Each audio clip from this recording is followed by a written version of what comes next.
All right, go ahead and get started. Hope everyone's doing good. We're on the home stretch here. So after this, there's one more homework. There's 10 homeworks in total. This is kind of the last one that covers new material because the next one will kind of be a cumulative homework assignment that will cover everything that we have covered up until this point in the course. It'll be a good review for the final. So this is kind of just the last one that has any new material that you guys haven't really covered yet. So let's get started. Okay, so problem 1, non-ideal reactor. Experiments are being performed using a reactor with non-ideal flow. The exit concentration in response to a pulse input with an inlet volumetric flow rate of 0.1 liters per second is given below. And then we have our concentration as a piecewise function. And part A, what is the total amount of tracer fed at t equals 0? Okay. So let's get started.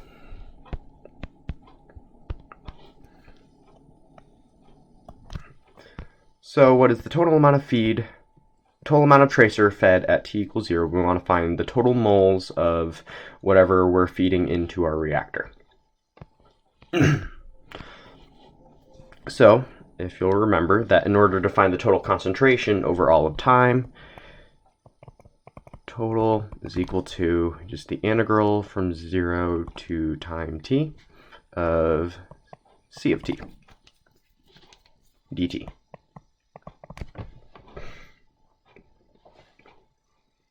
And from there, we can turn that into moles by simply multiplying it.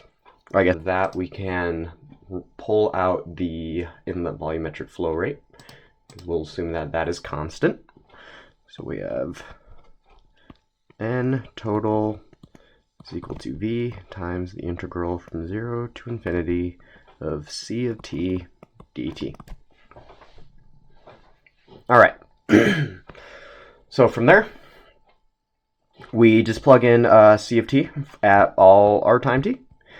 So, as you saw before, that c of t is a piecewise function. These are non-ideal reactors. They're not constant all the way through, so we have to, in this case, we have 4 different time sections.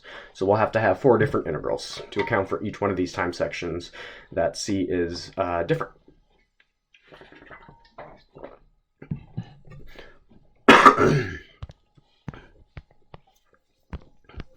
So, we got n total is equal to the volumetric flow rate times the first integral, which was from 0 to 3 and between time 0 and 3, we saw that c of t was 0. So we got 0 dt. And then the next section, I believe, was 3 to 5. And the function of c there was 0.5 t minus 1.5 dt plus next section 5 to 6, which was negative t plus 6 dt. And the final section greater than 6, so 6 to infinity, c of t was 0.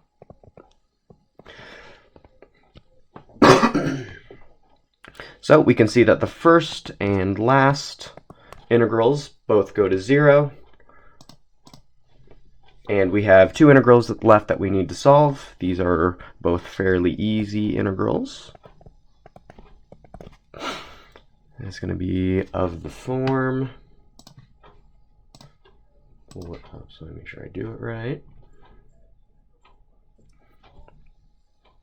We're going to have 1 over 4 t squared minus 1.5 t from 3 to 5 plus negative t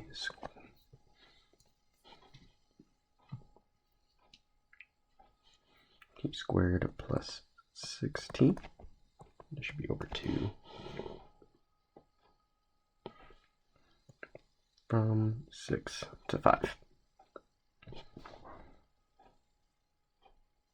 Make sure I did that right.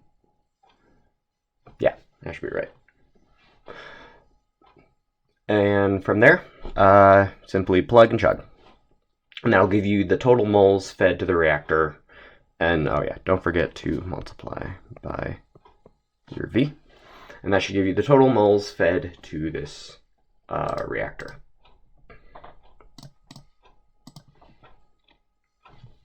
Okay, part B.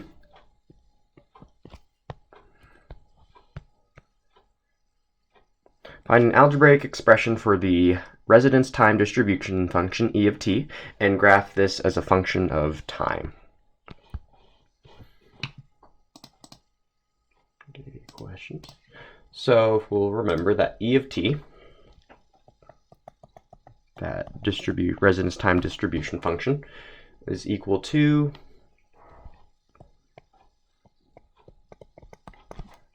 our moles times moles at a certain time t times, or divided by, our total moles.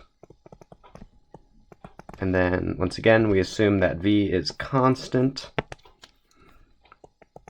so we'll have C of t over the integral of 0 to infinity of C of t.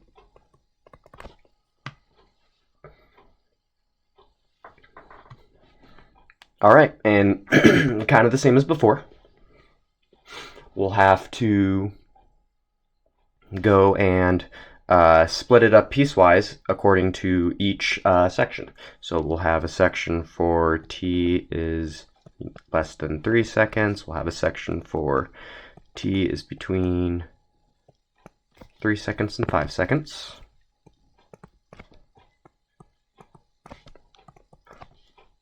T is between 5 seconds and 6 seconds.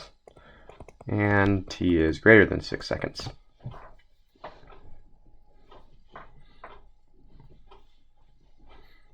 So, and then if you'll remember that when t is less than 3 seconds, C of t is going to be equal to 0, which means that E of t for this section here will also be equal to 0. Okay, so let's do this between 3 and 5 seconds. That's also going to be true over here for 6 seconds.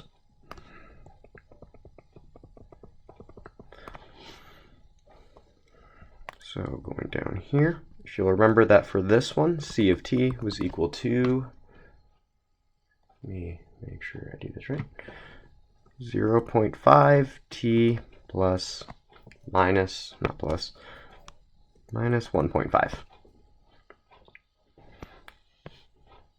So we have 0.5 t minus 1.5 over the integral of 0 to infinity of C of t dt is equal to E of t. And while in the last part we didn't find the integral from 0 to infinity of C of t, we did find that integral multiplied by V naught. So this will be equal to 0.5 t minus 1.5 over your total moles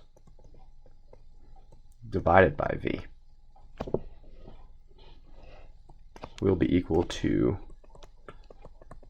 E of t from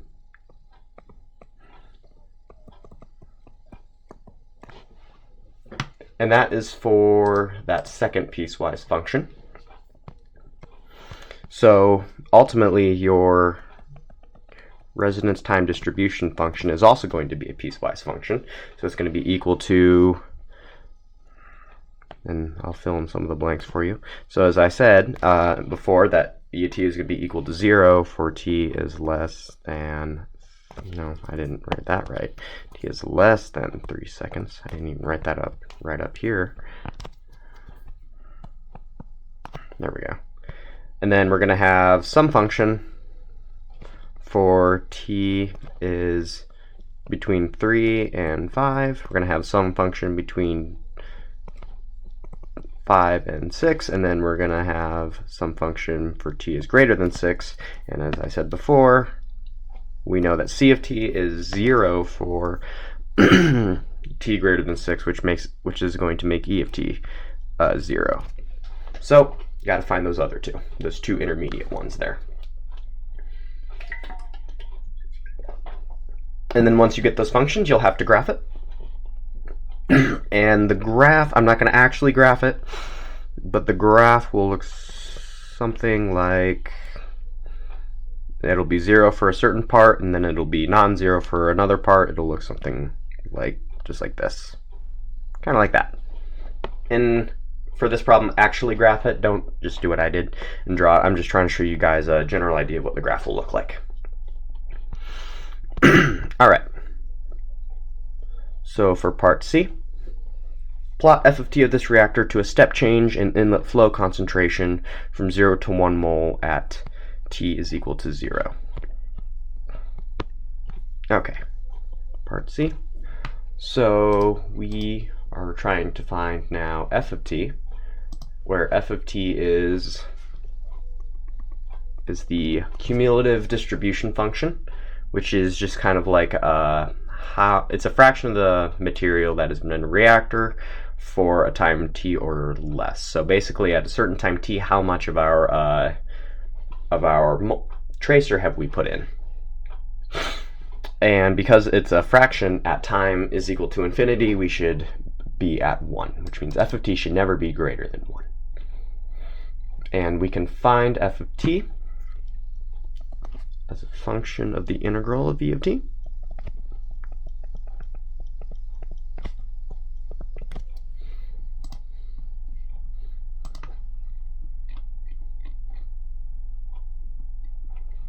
And it's going to be very similar to as we did before. So f of t is going to be the integral of e of t, and in part B you found e of t. So it's going to be another piecewise function. So similar to before what we had up here, that e of t is 0 for t is less than 3 and t is greater than 6. So for t is less than 3, it's going to still remain 0. T is less than 3. Now, for t is between 3 and 5,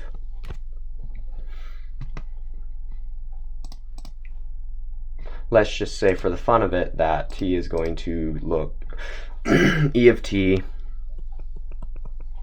is going to be equal to what's a reasonable function to choose?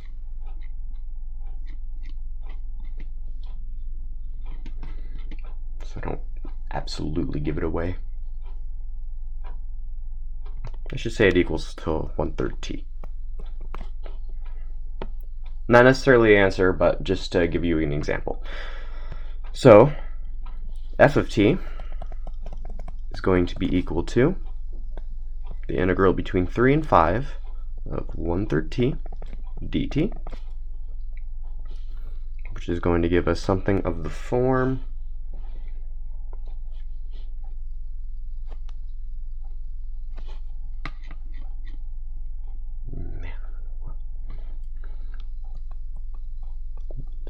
t squared between 3 and 5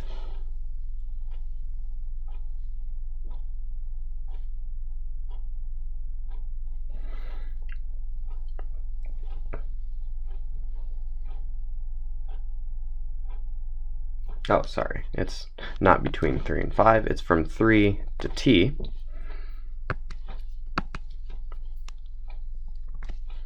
Because remember, we're going from whatever the start of that one was up to t. So that's going to give us something looking like 6.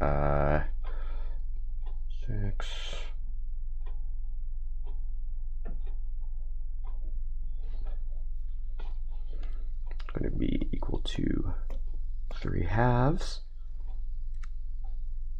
minus 1/6 t squared. Oh, wait, nope. 1/6t squared minus 9/6 or 3/2. Hopefully I did that right. I hope I did.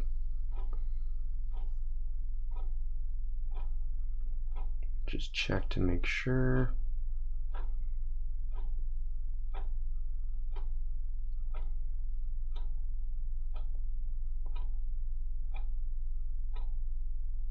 Okay, I think I did. I hope I did.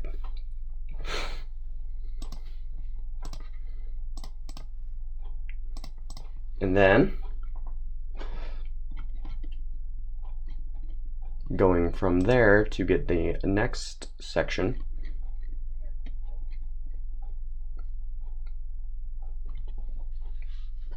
we will have some function for t between 5 and 6, and for this one we'll say that e of t is equal to something that we pick.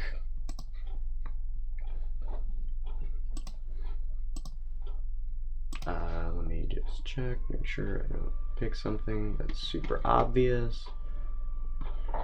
Okay, we'll say it's equal to this for the sake of it. So f of t is going to be equal to the integral between 5 to t of -2/3 t, which is going to give us something like -2/6 t squared between 5 and t, be -2/6 t squared plus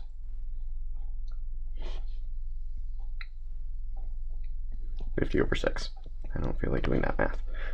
This isn't actually what the answer is. This is just I'm just trying to show you kind of how it works.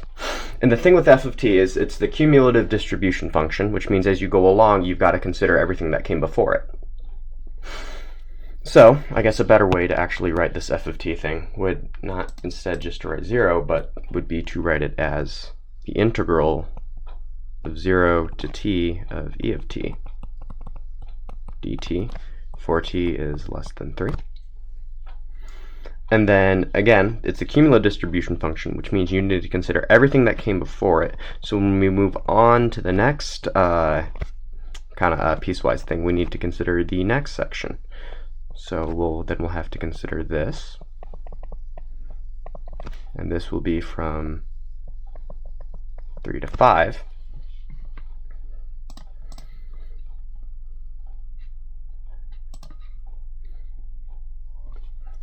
Then this one, I guess this one won't be from 0 to t. This will be instead from 0 to 3.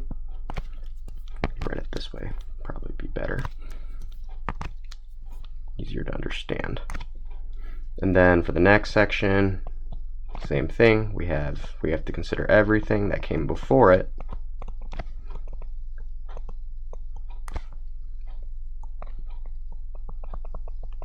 T dt plus 5 to 6 e of t dt, and this is from t between 5 and 6. And then again, similar to the last one, we have to consider everything that came before it and this new section.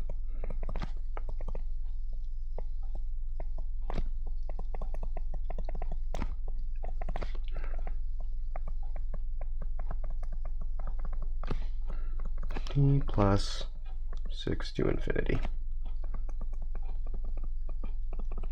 for t is greater than 6. And a good way to check to make sure that you did this correctly is that at t, as t goes to infinity, which will be this last section down here, you should have, your answer should be very close to 1, because remember it's a measure of the fraction. Oh, where was it? It is the measure of the fraction material that has been in the reactor. So obviously at time is equal to infinity, we've added everything that we needed to add, so our fraction should be, we have added 100%, so our fraction should be 1. And then after that, plot that. Your graph will look something like kind of like that. And again, it should approach 1. And same with the last one, actually graph it, don't just do what I just did. They're not terribly hard integrals, and it's not going to be a terribly hard graph. Okay, part D. What is the mean residence time in this reactor, and what is the volume of this reactor? Okay, mean residence time. So that's that Tm. Make sure I have it pulled up.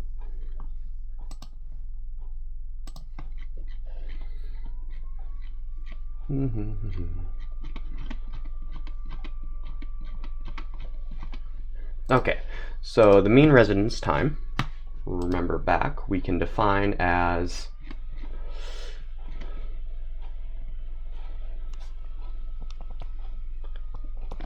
the total 0 to infinity times E of t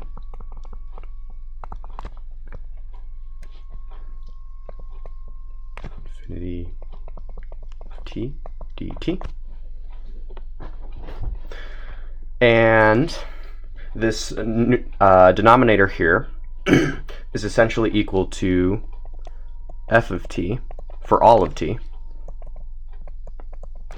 And remember that f of t is that cumulative distribution function, which is a measure of the fraction of material added to the reactor. And at as t goes to infinity, at that f of t should be equal to 1. So we can ignore that denominator and just write our mean residence time to be 0 to infinity t times E of t dt.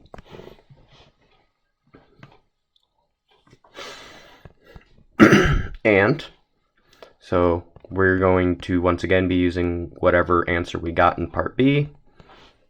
So T of m is going to be equal to, because remember between 0 and 3 and 6 to infinity, E of t was equal to 0. We'll have t times our function of E. And then we will have from 5 to 6, t times our other function of E.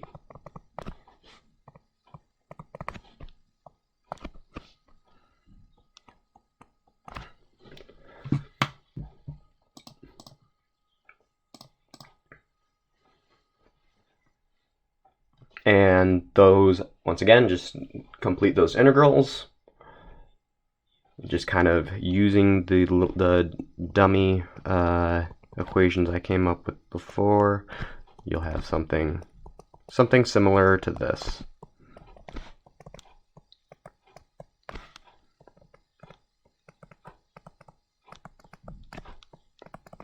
Again, not hard integrals to get, and this will give you that T of m.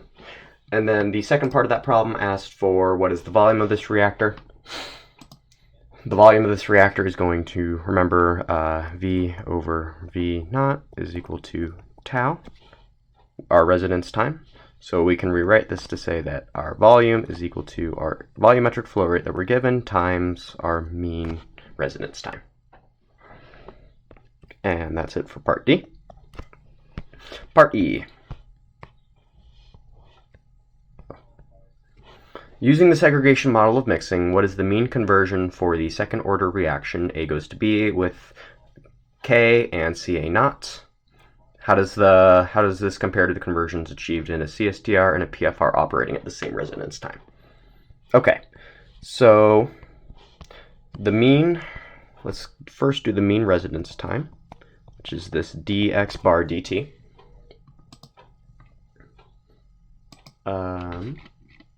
Let me make sure I'm looking in the right place.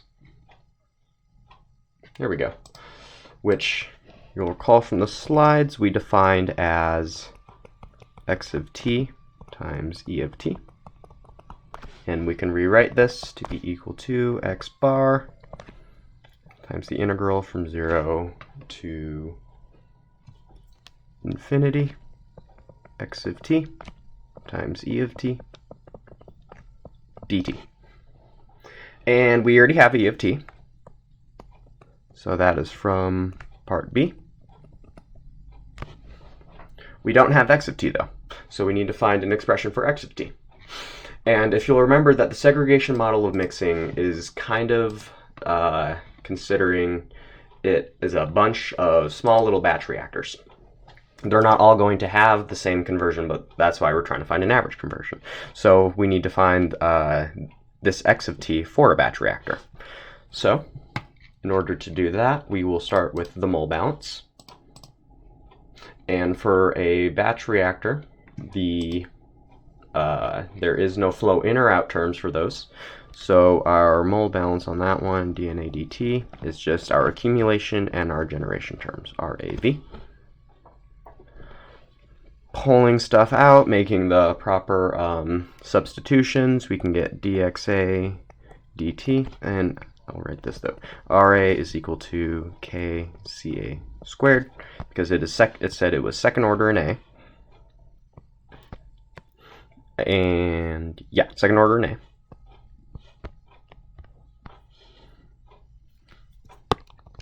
And then we can pull some objects out. Minus Ra.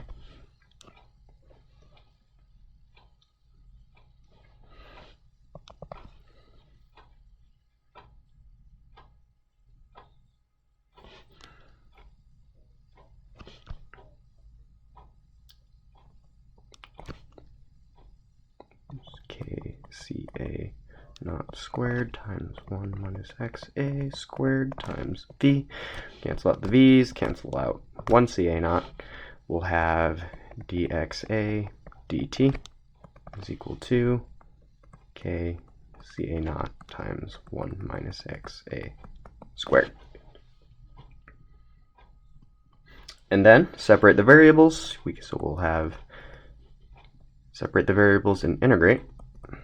Xa squared from 0 to xa is equal to integral from 0 to t of k ca naught dt.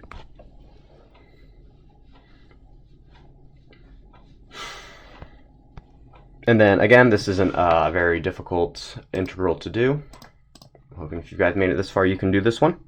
We're going to get some, you're going to get, actually it's not too hard, so I'll do it to show you. So you're going to get something like 1 over 1 minus xa. Make sure I'm going to do this right. Is equal to k ca naught times t. Solve for xa from here, and you'll get that xa as a function of t is equal to 1 minus 1 over k times ca naught t. And there's your function of x. So this guy right here is what we found up here.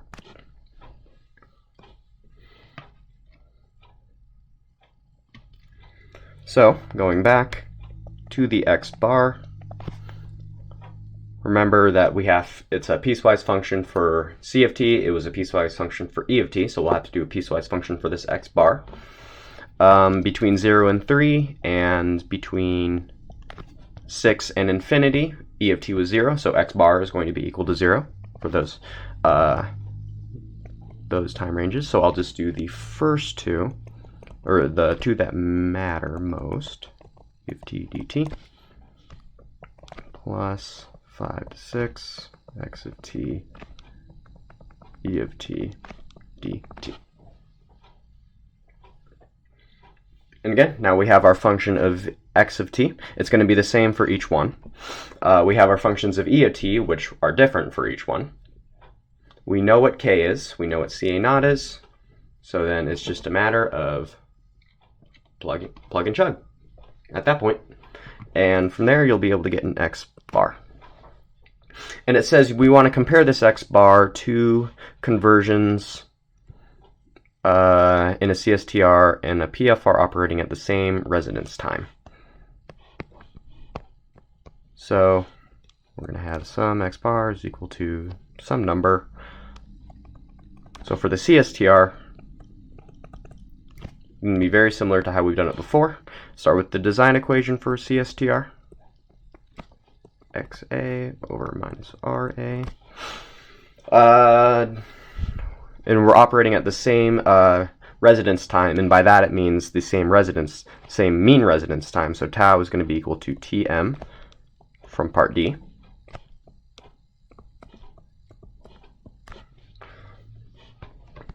So we can make all of the substitutions that we need. We'll have Tm times V naught. We don't really know anything about Fa naught, but we can do Ca naught times V naught times Xa over K times Ca naught squared times 1 minus Xa squared.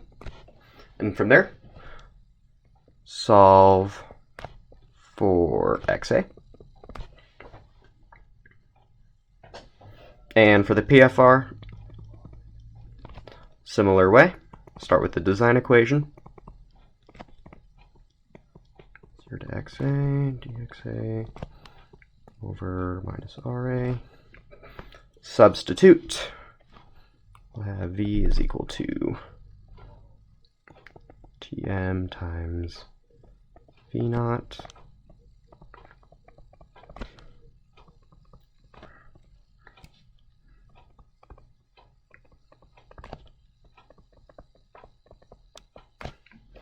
and same thing again, solve for Xa. And just compare the three values that you get. Make note of any similarities, any major differences between the three numbers. All right, hope that makes sense. Feel free to ask any questions if you have them. If not, I'll move on to number 2.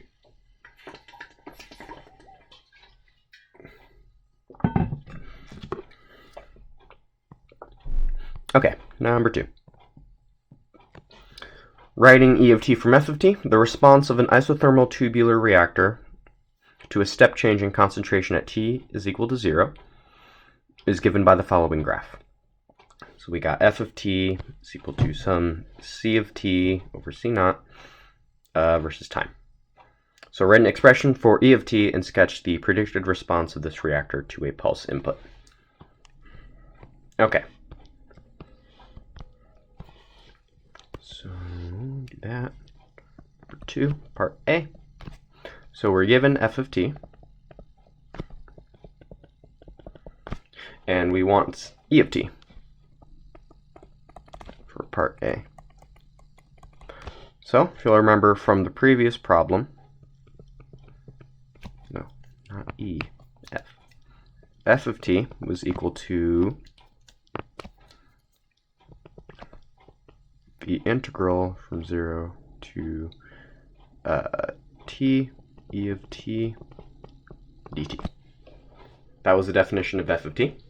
Well, now we can go in the opposite direction to get E of t, where we can say that E of t is equal to the derivative of F of t.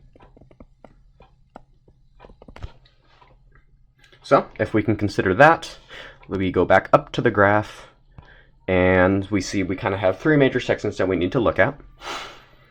So we have from this time is, no, not greater than, goodness, less than tau 1. We have between, time is between tau 1 and tau 2, and time is greater than tau 2. So looking at this, we see that from 0 to tau 1, there's no change in F of t, which means the derivative of that is going to be 0. And it's kind of the same thing with t is greater than tau 2. That we have that once we reach tau 2, F of t stops changing, so the derivative of that is going to be 0. And from tau 1 to tau 2, we do have a change. It goes up to 1. So we can just use the slope, the definition of the slope, y2 minus y1 over x2 minus x1. I'll go back down here to do that. So writing what I just said, E of t, so for it's going to be equal to 0 from, t is less than tau 1. It's going to be 0 for, I'm just going to need more room here, 0 for t is greater than tau 2. And for t is between tau 1 and tau 2, we'll do that y2 minus y1 over x2 minus x1 to get the slope of that section, if it'll load. So we have y2 minus y1, so it's just write this down. y2 is 1, y1 is 0, x2 is tau 2, x1 is tau 1. So we'll end up with 1 over tau 2 minus tau 1.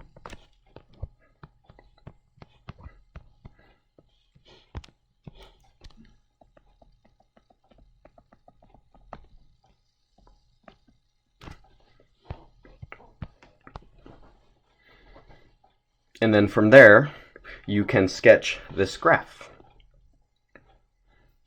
And for this particular problem, it's fine to sketch it, unlike the other ones where I said to actually graph it in some kind of graphing application. This one you can just sketch. Then graph u of t. And that's it for part A. For part B, let's see, we have, I can get up here. Calculate the conversion of A in this reactor using a segregated model for this non-ideal tubular reactor for the liquid phase reaction. The experimental conversion is 35%. Okay. So there we go. So, once again, kind of as before, we're dealing with we want to find the average conversion. So we're trying to find this this x bar is equal to 0 to infinity of x of t times e of t dt. And once again, we have e of t. We need to find x of t.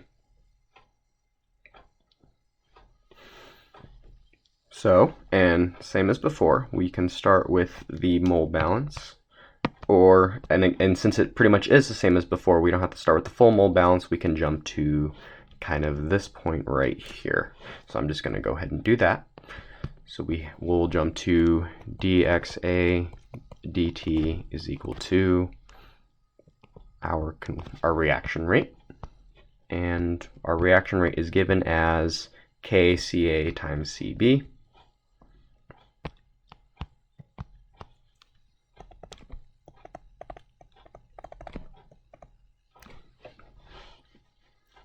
And then once again, we want to write that stuff in terms of conversion. And this one's a little weird.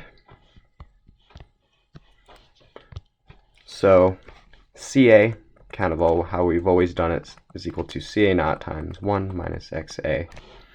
Cb, again, will be equal to Ca naught times, and then the theta b, remember that theta b is going to be equal to, in this case we're given concentration, so it's going to be equal to Cb naught over Ca naught, which is going to be equal to Cb naught over 2 Cb naught, based on that relationship there, which is going to be equal to 1/2. And that technically makes B the limiting reactant, because it's stoichiometric, because it's a 1-to-1 reaction. And we do have less B coming in, but we're not really given information about concentration of A or B, except for this kCa naught. So since that's all we're given, we kind of have to deal with still using the A nomenclature, even though it's not the limiting reactant. So we have that 1/2 minus Xa. So we have dxa dt is equal to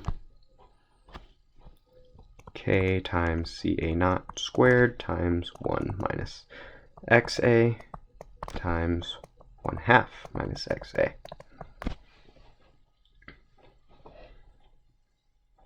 And then we also have that second integral. This is from the one I wrote first. I'm just rearranging it. If x of t times e of t.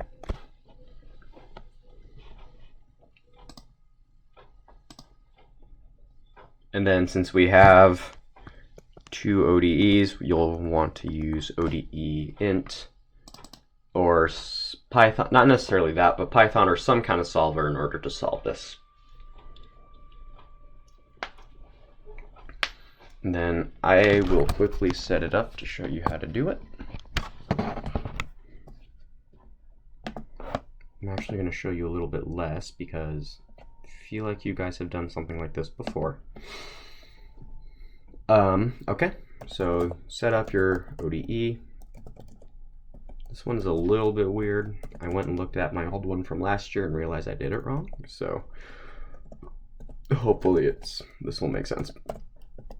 Okay, so you got your dx dt, which is equal to k, that's ca naught times 1 minus x times 0.5 minus x. You got your dx bar dt, which is going to be equal to, let me show you. So similar to how we did it before, e of t is piecewise, which means this dx bar dt is going to be piecewise. But if you'll go back up here, you'll see that e of t is 0 for 2/3 of the time that we specified. So you really only need to care about this middle part, because that's the only time where anything is really happening.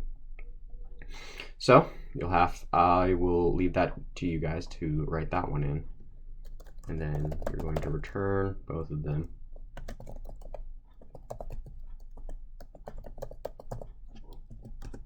Then I'll give you a heads up because I'm not 100% sure I did this part right. Because as I said, my code from last year was wrong, very wrong. So then you'll have some t, which will be some linspace. You'll have some z, which will need to contain two guesses. So the first one will be this x0, that 35%. And then the next one, I don't make any other mention of it, so it can just be 0, which is kind of how I did it. And then you'll need to make an empty array for x. You'll need to make an empty array for x bar. Or, yeah, empty.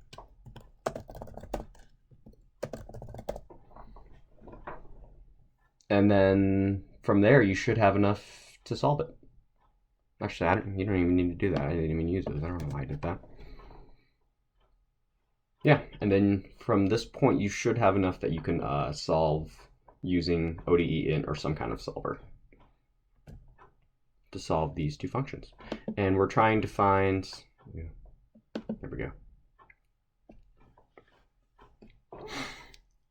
And I guess from before that, we're doing this from a certain length of time, and that length of time isn't from 0 to whatever, because as I said before, that we're only, that between these 2 points in time, that's the only time that anything's happening, so that's the only time that we care about. So your linspace will want to be between tau 1 and tau 2.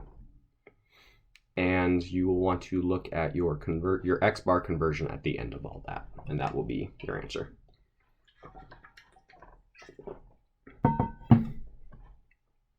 Great, hope that's clear. Moving, I think that's it for number 2. Yes, good. Oh man. Okay, par number 3. This one's not too terrible. Okay. So answering following questions using the figure above from Folger. And we're going to be using this this equation, mass transfer limited or kinetically limited systems. Is the reaction limited by external diffusion? So,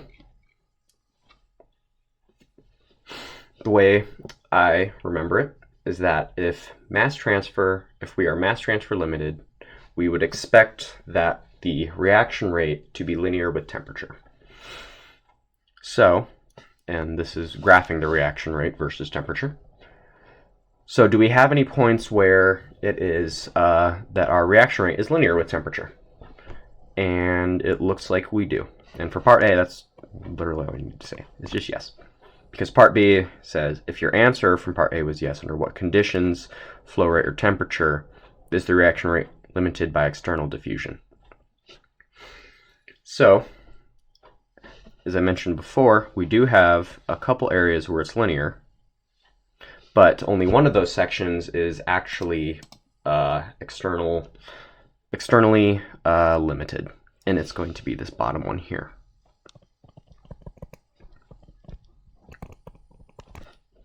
So for Ft naught is equal to 10 grams per mole, and all temperatures. At all temperatures, I guess not. At all T. And I know that this section here kind of looks like that it is externally limited because it's got it's linear, but this one isn't externally limited, and I'll show you why when we move on to one of the next parts. Okay, this next one is the reaction kinetically limited. So the way I kind of prefer to remember this, if you'll remember back to homework 8, we had a problem. I don't remember what problem. I want to say it was number 2. I don't remember. Where we had some kind of, where that was like our reaction rate was our surface reaction rate, and we solved for CAS. CAS was found to be something like, I want to say this. No. KR. I want to say that's what we solved it to be. I hope so. So then when we plug that back in, oh wait, times CA naught, or CA, that's right. So when we plug that back into our reaction rate, we ended up with something like this.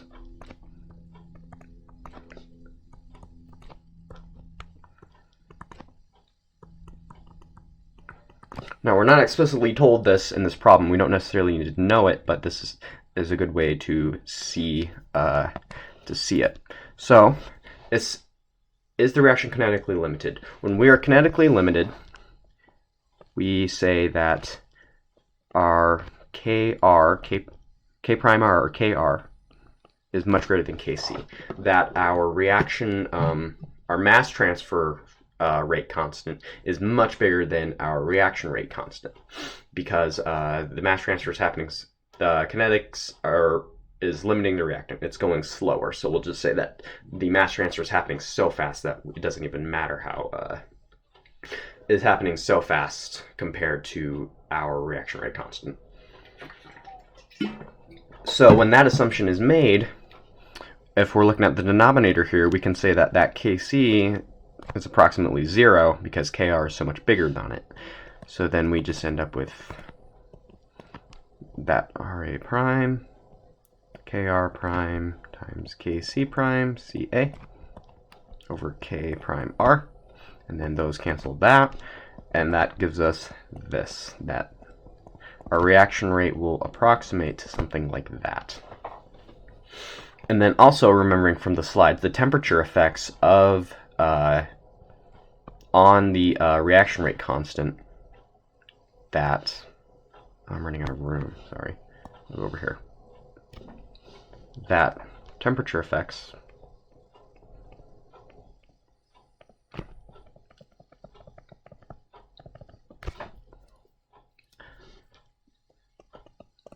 that we can approximate it to be that Kc as a function of temperature to be this T to the 3/2 times our concentration. So now we see the relationship between the reaction rate and the temperature, and it's going to be kind of parabolic, not quite, but close enough. close enough for what we need to see. So this is what we expect it to look like for kinetic, if it is kinetically limited. R prime T. Kinetically limited.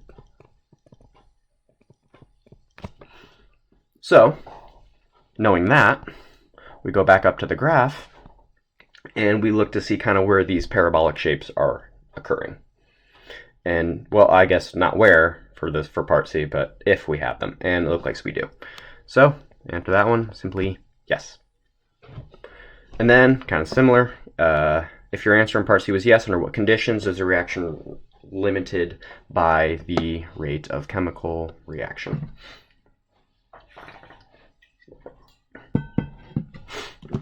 Where are we seeing these parabolics, or sort of parabolic behaviors? It's going to be on these lower temperatures here. So for this 100 grams per mole, we see it right there. For this, these two up here, which are basically the same, for starting out, we see them right here. That they're following these parabolic shapes. And those are the points where they're going to be kinetically limited. So just write down their flow rate and temperatures. And then part E. Is the reaction limited by internal diffusion? So going back to kind of part B, where I said this one, even though it's linear, this one here, even though this section here is pretty linear with temperature, it wasn't mass transfer, externally transfer limited. It's because that we have increased the flow rate to a point where we are no longer having to deal with external mass transfer limitations. So what I'm kind of trying to say is that we have that at 10 gram mole per hour, that we have these external mass transfer limitations. It's having a hard time getting our reactants to the surface of the catalyst. Once we increased it enough, we've overcome that. There's no more. And now the next limitations are the kinetic limitations. Because we also see down on these, at this lower flow rate, that under the same condition, at these same temperatures, we're not kinetically limited. And once we increase the flow rate enough, we have overcome those external mass transfer limitations, that our next limitation is now the kinetics. So, and because we've overcome those external mass transfer limitations, as we increase in temperature, we're not all of a sudden going to go back to being externally mass transfer limited. So kind of this inflection point here is the indicator that we have, that we're no longer kinetically limited, and since we've increased our flow rate, we're no longer diffusion limited, that now we are just simply, or externally diffusion limited. Now it's all internal. So the signs to look for on these graphs are these inflection points that tell us that for these higher flow rates, that tell us that we have overcome kinetic limitations and external mass transfer limitations. So for part E, simply yes. So if your answer for part E, under what condition, part E was yes, under what conditions are we limited by internal diffusion? And again, once we, kind of similar with the external mass transfer limited, with external mass transfer, once we hit a high enough flow rate, you're not going to be externally mass transfer limited anymore. With kinetic limitations, once you hit a high enough temperature, you're not going to be kinetically limited anymore. So once we reach a high enough temperature, all that's left, high enough temperature and high enough flow rate, all that's left is going to be internal diffusion. And since we know that by this 100 we have overcome external mass transfer limitations, and from part, I want to say D, we have already seen the limits of the kinetic limitations, essentially everything after that is going to be internal diffusion.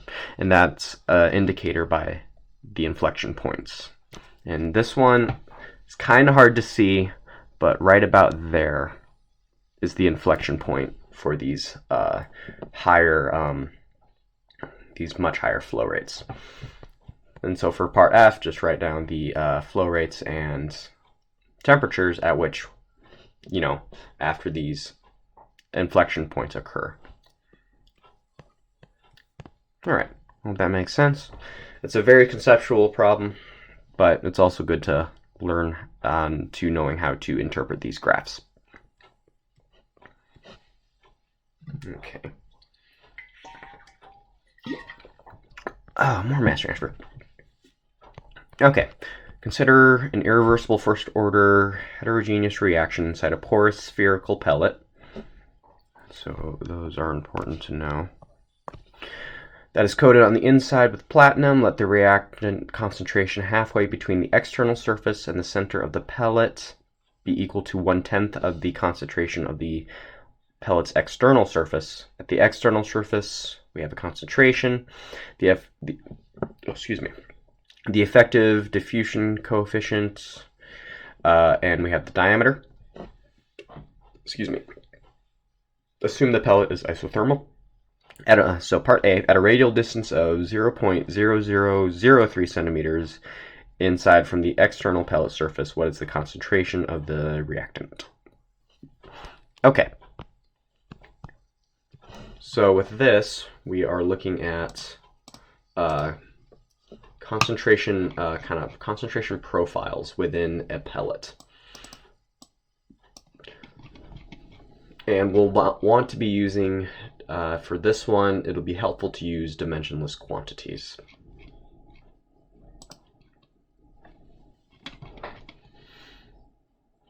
Okay, so if you'll remember from the slides, we had this mole balance.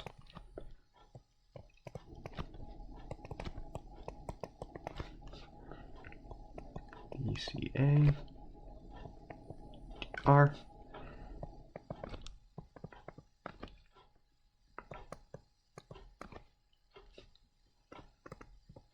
equal to 0. And putting them into dimensionless quantities, we ended up with this mole balance.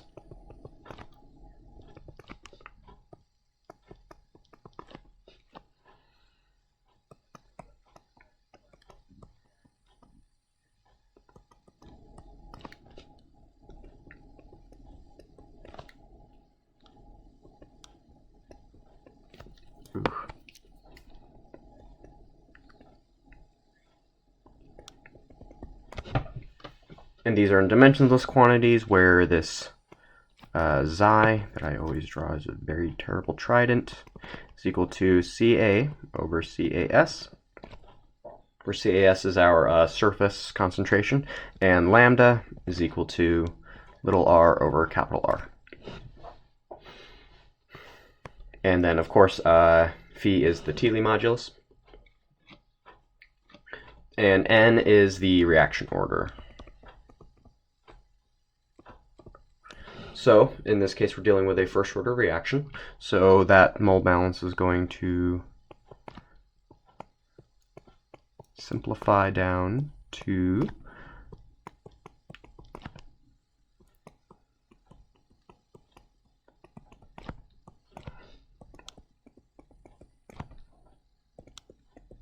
equal to 0.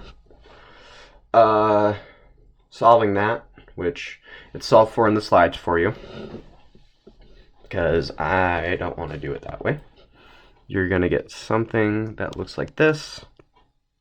Oh god. No, it's not lambda.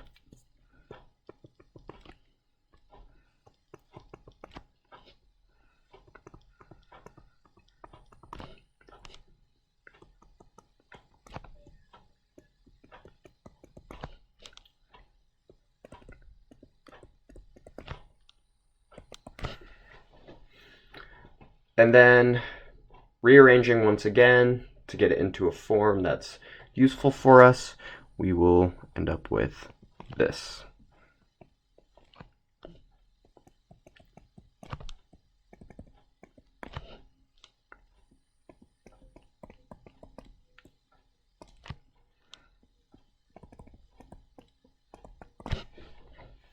And this is the form that we're going to want to use.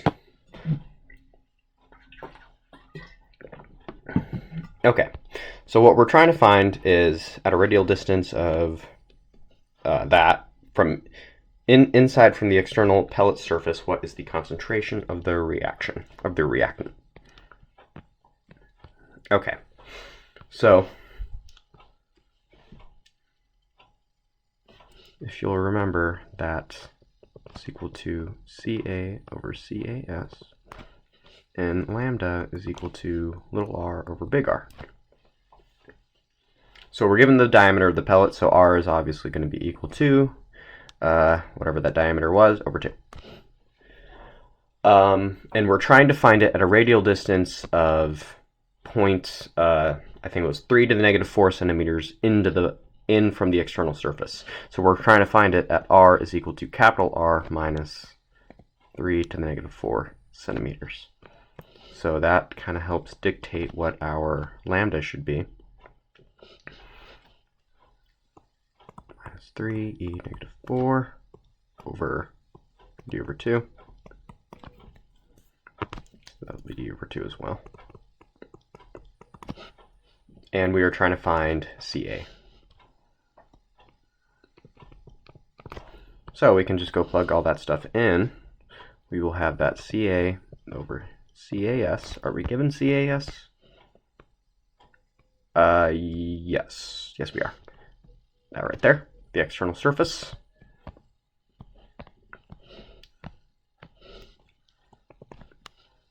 So it's equal to 3e negative 4 over d over 2 times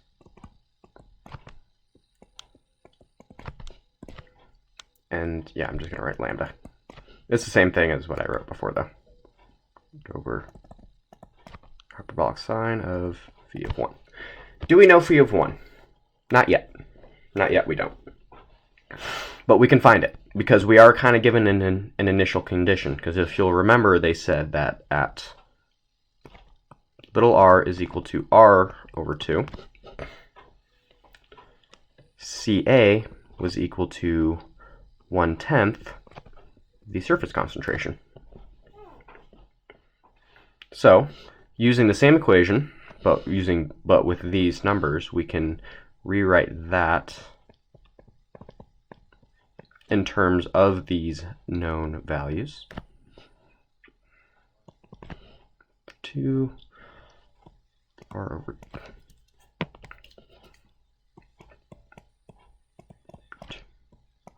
capital R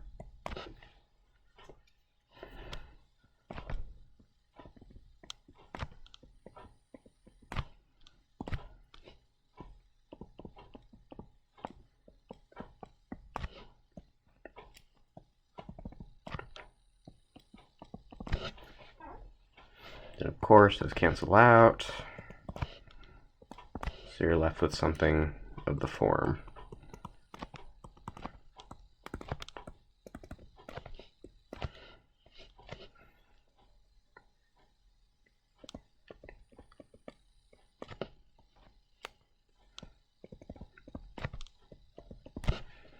there you go, only one unknown. So from there you can solve for your Thiele modulus. So solving for phi, and then you will take phi and plug it back in to this right here in order to get your Ca.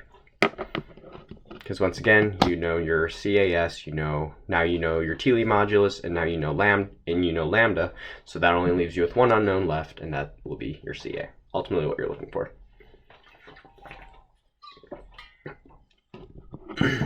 And in order to solve this guy here, you could probably just use Excel. I think I did. Just use like a goal seek to find it. It's not too terrible. All right.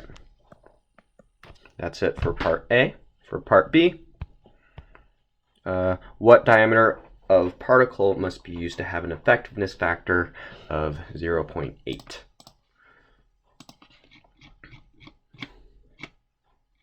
Pull it up.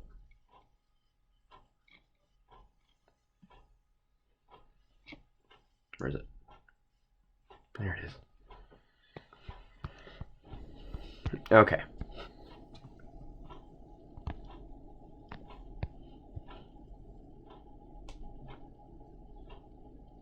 So, our effectiveness factor is equal to 0.8. And going back to some of the, let's see if I can find it on here. For a first order pellet, that's why it's for first order reaction and a spherical pellet. Ooh.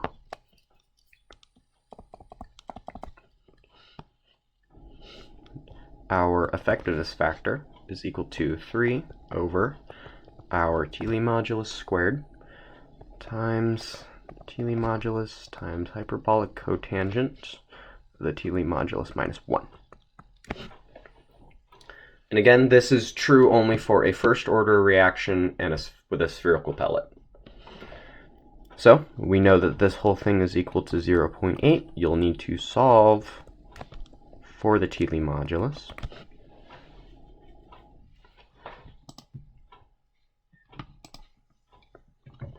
And then, remembering back to the actual definition of the Thiele modulus, we have phi of 1 is equal to kn times r squared times, what is it? Oh, there we go. CAS n minus 1 over dE. And because we know that n is equal to 1, this term will just go to 1. So we can rewrite the Thiele modulus is equal to r times the square root of kn over dE.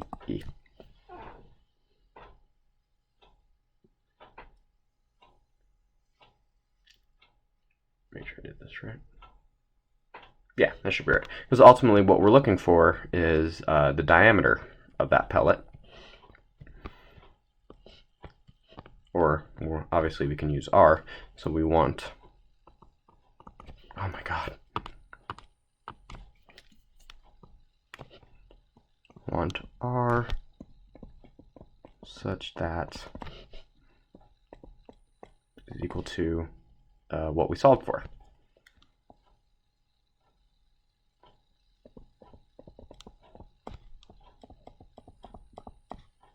We solved for here.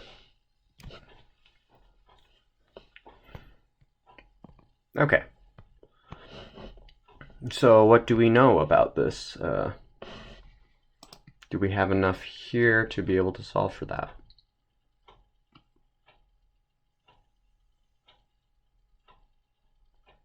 Let me make sure I'm doing this right. The answer is not quite. So we obviously don't know. We have found phi. We don't know r. That's ultimately what we're looking for. We are given the effective diffusion coefficient, this guy. That is dE. But we don't know anything about k.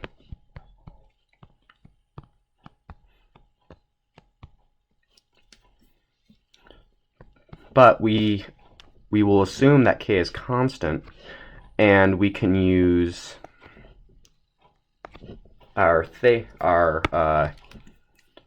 from part A, we can use our values from there in order to solve for k. So using part A equal to r, which I believe r was supposed to be, so our diameter was 0.02 to the negative 3 centimeters, so that means r is going to be 2 to the negative 1 centimeters. Ooh. 0.001 centimeters times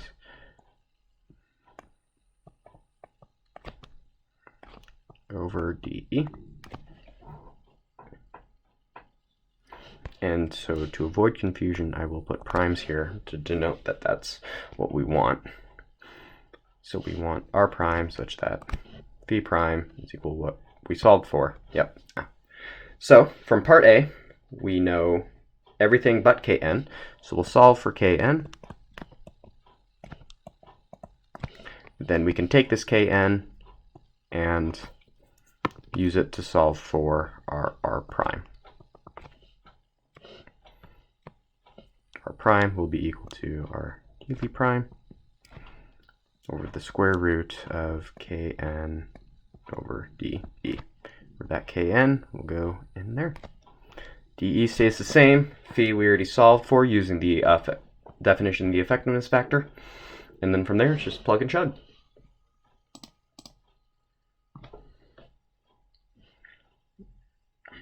All right. Moving on to number 5.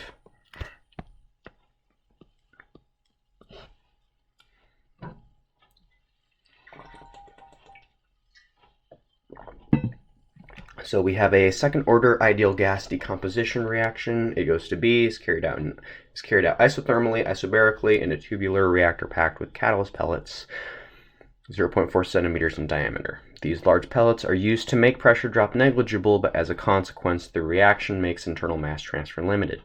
Pure A enters the reactor at a superficial velocity of 3 meters per second, temperature of 250 degrees C, and a pressure of 5 kPa.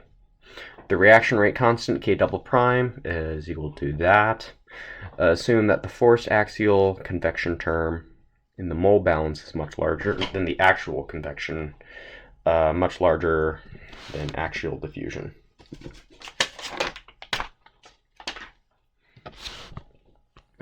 Okay.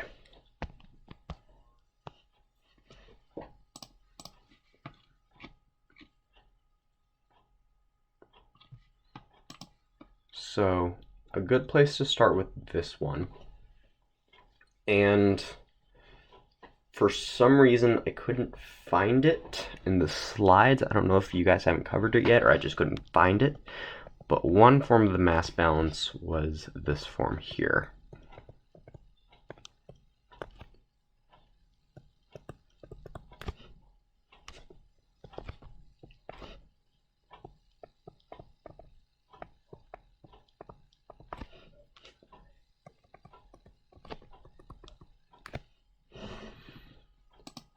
That is one form of the mass balance.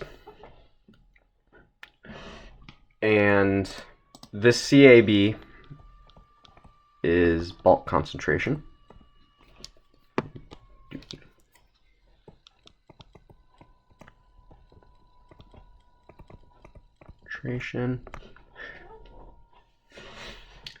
And move that closer.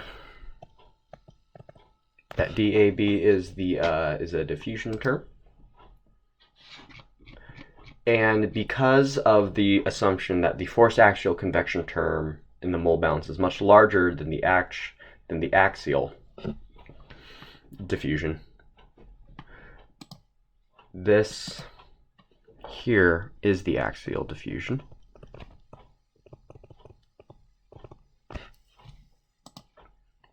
And this is the axial convection, I believe. And because of that assumption that the axial convection is much larger, this first term will go to 0. So that leaves us with V, well, rearranging, V times d CAB dz is equal to RA.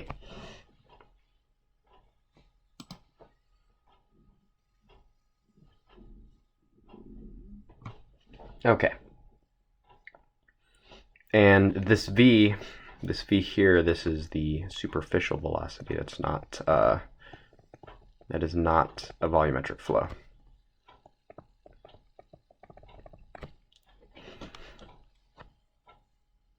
So doing some rearranging, we get RA over V is equal to dCAB by dZ. And let me see once again what we have up here.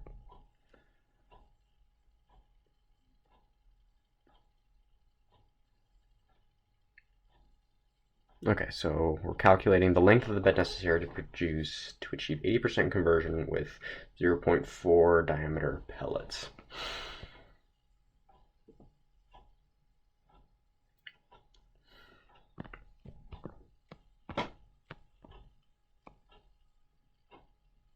All right. And then we also know that RA over RAS, RAS is the surface reaction, is equal to the effectiveness factor. Or that RA is equal to the effectiveness factor times RAS. So we have dCAB by dZ is equal to our effectiveness factor times RAS over V. Doing this correctly.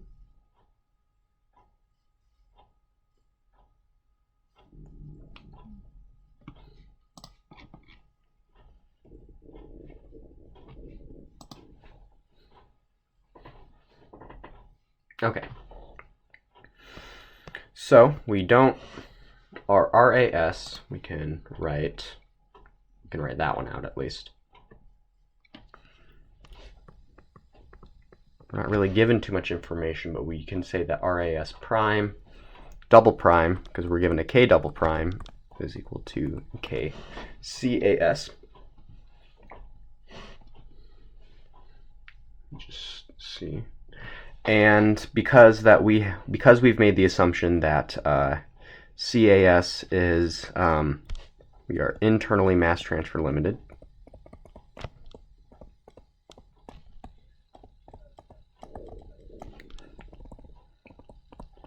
Because of that assumption, we're internally mass transfer limited, which means there's no external mass transfer limitations. We can say that our surface reaction is approximately equal to our bulk reaction.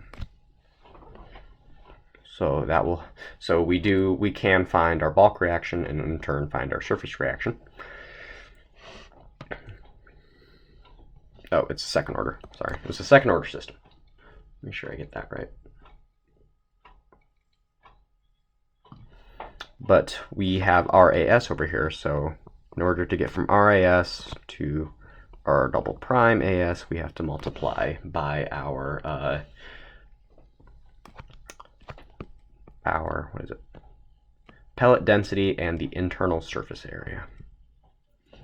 Pellet density and the internal surface area.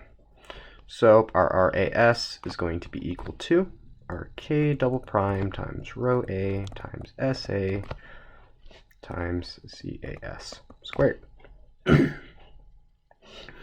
So CAB by dZ is equal to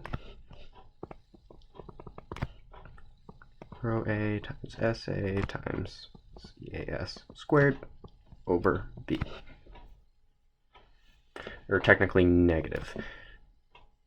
Remember, negative RAS is equal to that, but we have a positive RAS. Negative RAS is equal to that. So we have to have the negative here because we didn't have it up there. All right, we know K double prime, we know rho, we don't know CAS yet, we do know V, and we don't know our eta,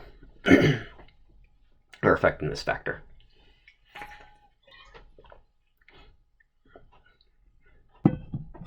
But the eta is related to the Thiele modulus.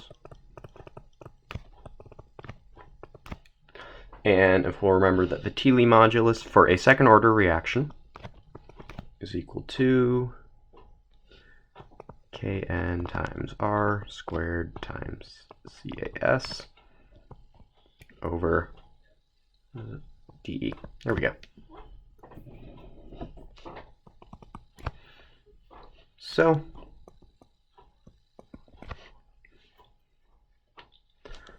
R times the square root of K double prime times rho times SA times our surface concentration over dE. And again, with the constant K, we don't know K, but we do know K double prime, and multiplying K double prime by the density and the internal surface area helps convert it into our into just that normal k. So that gives us a definition of our Thiele modulus. And we are going to do this to check to see if the Thiele modulus is large. And by large, we mean if it's greater than 20. If it is greater than 20, we can say that the effectiveness factor is equal to 2 over n plus 1 times 3 over Thiele modulus, where that n, again, is just the order of the reaction. If it's not, so that's greater than 20. If it's greater than 2, or I guess let's do it this way. So, but less than 20, we say that our effectiveness factor is, oh wait, this is for first order. I don't know if I've got it for second order.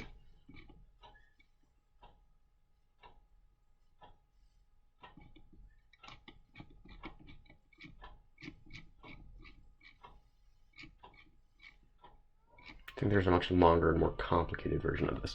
I was writing it for first order, and I wasn't seeing it for it in general. But this is true for, nonetheless, this is still true if it's large or greater than 20. That's the definition. So that will give us the, if it works out, that'll give us the effectiveness factor.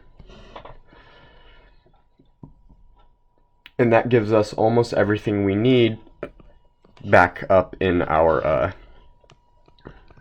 from our mole balance. dz prime rho a times SA times CAS squared over d.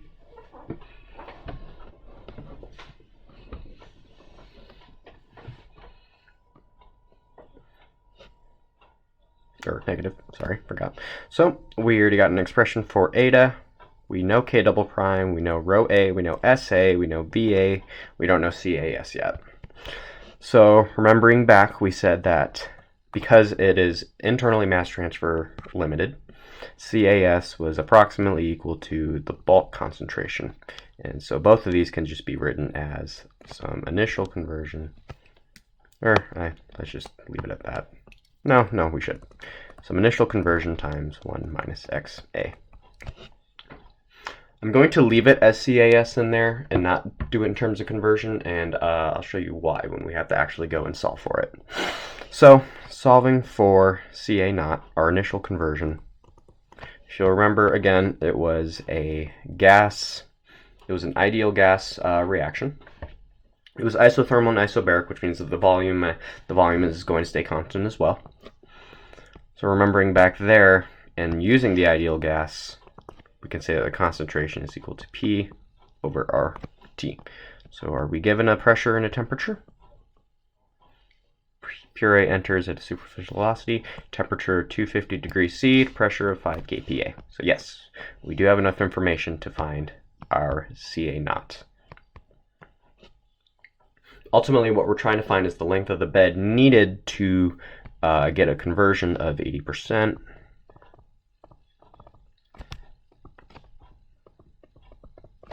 So we are going to flip that, oh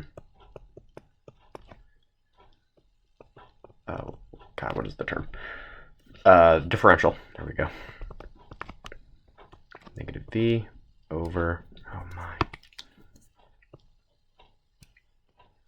eta times k double prime times rho a times SA times CAS squared. And the reason why I'm going to leave it in terms of that is because that's kind of going to be our, leave it in terms of just CAS and not in terms of conversion, is because that's kind of going to be our, this is our Lin space here. So before we would do it in terms of T, time, or temperature, in this case we're going to be doing it in terms of conversion. So we'll know what we're starting with and we know what we're going to be ending with. So let's go ahead and do that. Sure. Hopefully I got the code right.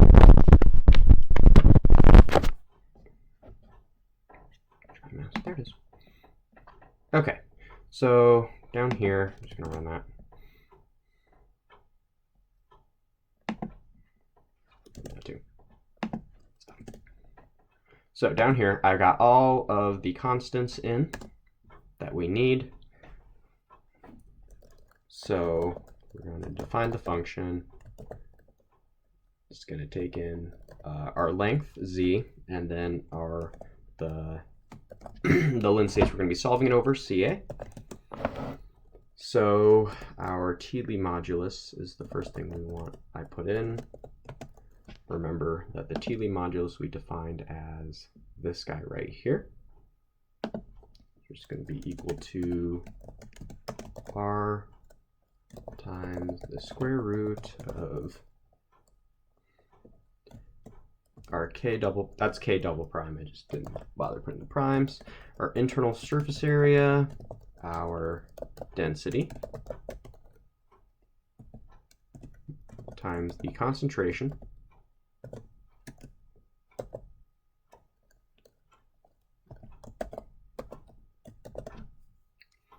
and we're only solving for it at the first point, and then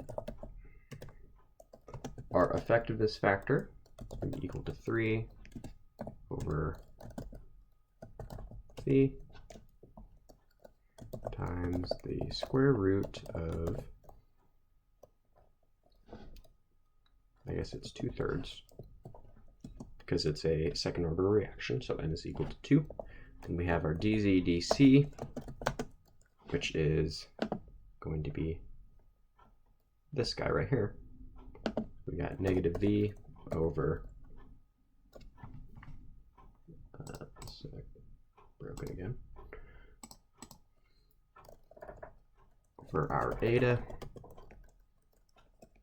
over k over rho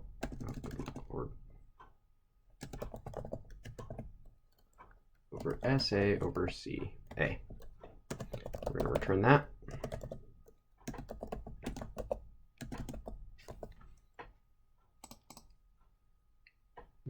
Doesn't work. Hopefully it's working. And then remember that our Lin space is now going to be whatever that bottom of our differential was, which was the concentration. So we're going to start off with whatever concentration we had to begin with, and we're going to go to 1 minus, oh my god, 1 minus our final conversion times our concentration, and do 100 points. Should be fine.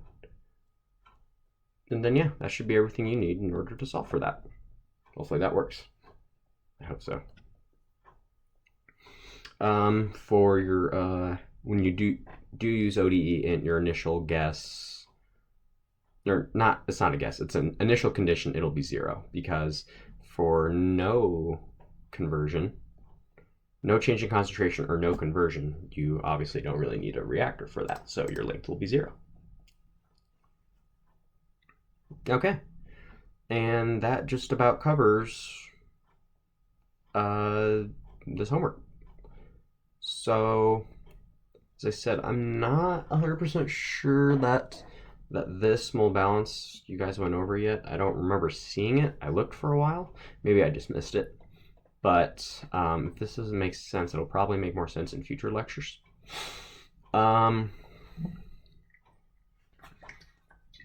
This is the second to the last homework. This is the last one that covers new material, I think. I don't remember if homework 10 does. But homework 10 is cumulative. It's going to cover basically everything you guys have already gone over. And it's going to be a very good preparation for the final. So I highly recommend that you do it. And this one really isn't as bad as the ones from previous weeks, so I feel like this one isn't going to be too terrible for you guys to get through. So right now, I'll just leave it open for questions. If I don't get any within a certain amount of time, I'll just end the stream early. As I said, you guys are more than welcome to email me or Katie or Dr. Niagara. We will have more office hours next week. And yeah, that's about it. I'm open for questions now.